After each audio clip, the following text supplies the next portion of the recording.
a state representative from Indianapolis, the north side, but my hometown is Michigan City. So I've spent a number of years working for Kiwanis International at their global headquarters, where I was responsible for the operations of Kiwanis in Europe and Asia Pacific, and I became their chief communications officer. But I spent a number of years working for the Indiana Department of Commerce, and I was responsible for the boards and commissions throughout the state for Governor Frank O'Bannon.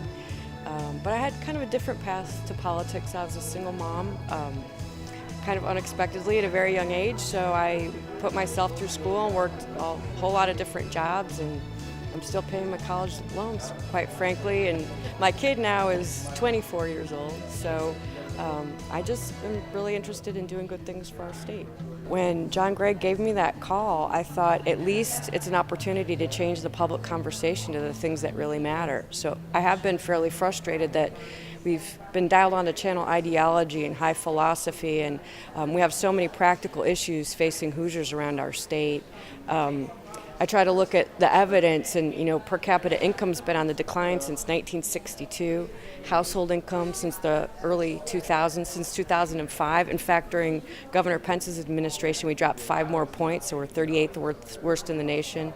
So the average Hoosier now is making $7,000 less than the average American.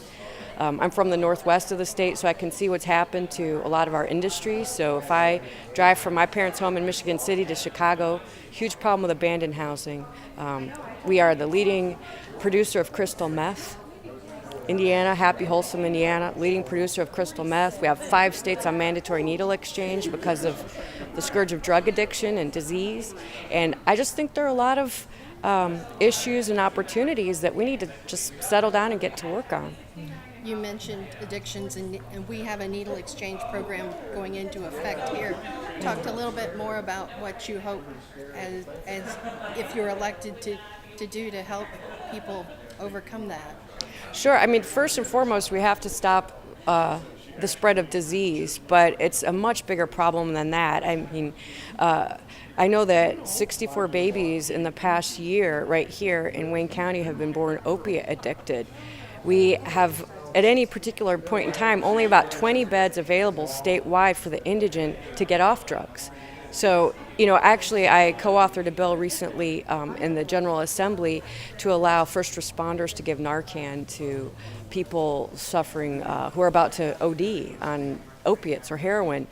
And I talked to the sheriffs around the state, and about half of them think this is a great idea because we're saving lives, and the other half say, yeah, we're saving the same lives again and again, 6 times, 7 times, but we're not doing anything to help people when they want to get off drugs. And they say, well, that 8th time when we're not there, they're just going to die, and we're not prepared. And I think we have not acknowledged, and we've been a little bit ashamed of this issue statewide, and we don't have time for that anymore. We have to be solution oriented, and that means having the means available so when our citizens want to get off drugs, they can, and that we approach it as a mental health issue.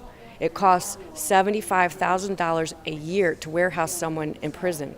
So we have a lot of nonviolent offenders who are drug addicted that can transition back into society, and it's financially expedient for taxpayers to help them do so. But right now, we haven't even begun to address that issue or how we go about it, but we're ready, and we're going to do it if elected. You've talked about the fact that you're still paying some of your student loans. The progressive part of the Democratic Party is basically what is pushing the agenda, especially on a federal level. But John Gregg isn't considered really progressive by some people. How do you all make that excitement in that part of your party to really kind of help draw out the voters in this state? I think part of how we do that is to talk about these real issues that matter to people. I was talking about the evidence and what's going on out there. There are things that we have to dial onto. For example, 1 in 6 girls in Indiana have been raped or sexually assaulted by the time they're in high school. That's a problem, and that's a really big problem. And I think it's something that's compelling for people. We've been talking about all these created problems, RFRA and other really ideological issues. but we've got problems that people are facing and opportunities that we've just left on the table because we haven't been willing to roll up our sleeves and get to work on those things. I think the enthusiasm will come when people see we really care about these issues, we really want to get to work on them, and we're not auditioning for some other job.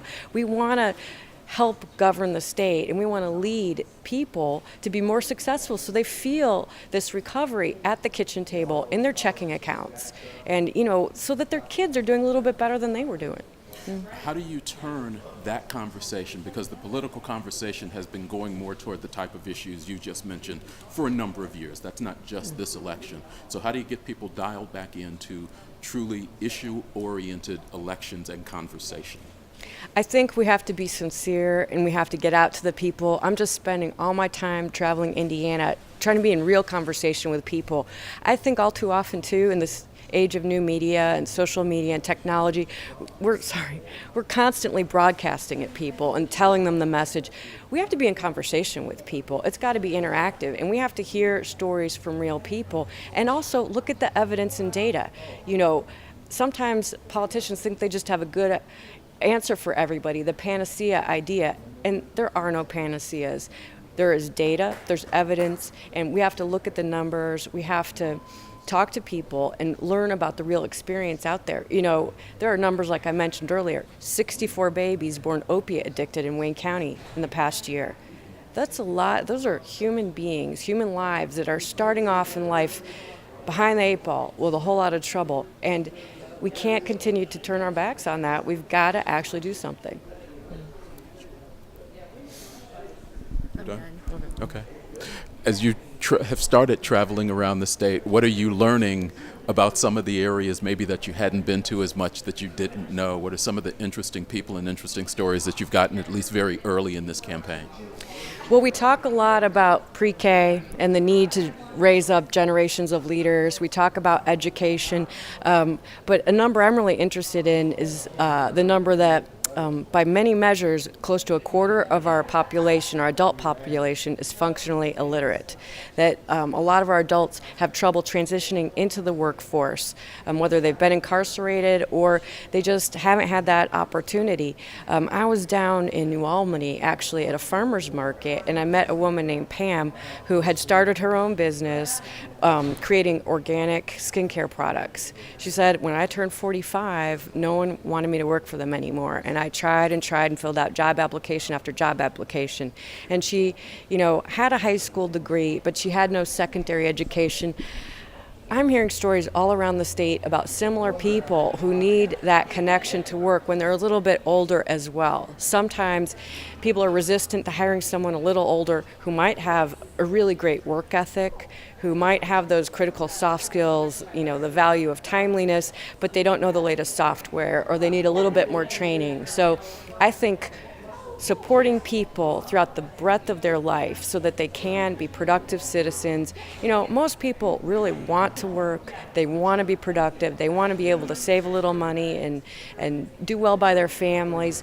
So helping everyone, people like Pam, get back to work and do the things that they can do when they have the support of community. Even beyond getting back to work, and you talked a little bit about the fact that wages have been stagnant and to a certain extent in this state going down. What's the general plan that you all have kind of talked about for being able to make that transition? Because that's what everybody's talking about, even nationally, the fact that the middle class is beginning to go away, and the jobs are here in Indiana, but one, we're not getting the people that can fill them, and two, some of them aren't paying great wages. How do you bridge that gap? John Gregg and I have put out a number of policy position papers, and we continue to publish them, but a key piece of this is our plan for economic development. It's a 35-point plan where we support entrepreneurship, where we support community development. We also look at the evidence to see how do we work a little bit smarter. So by many measures, for example, Indiana has one of the top 5 business attraction retention packages in the country. That said, that doesn't mean we're in the top 5 in terms of return on investment. We're in the top 5 in terms of it's so generous to corporations. So we also have to worry about our tax base. We have to worry about helping people get to work. Entrepreneurship. It is clear that job growth in the future in Indiana is likely not going to come from really large industry or manufacturing as it did in the past. It is going to come to small and medium-sized businesses. We have to help cultivate those. We also have to do it in a smarter way. We are doubling down on our venture capital fund that we'd like to rebirth as the Go Fund. It's clear that a lot of small businesses start out with that essential seed money. They get their idea going, but to grow that business to scale, when you really start employing people, that's more difficult, and that's where we want to target. We have a number of initiatives where we believe we can work a little bit smarter to help foster that job creation right here in Indiana with Indiana's entrepreneurs. You know, we've been a net exporter of intellectual capital for far too long, and we've got to grow our young talent here and give them a reason to stay.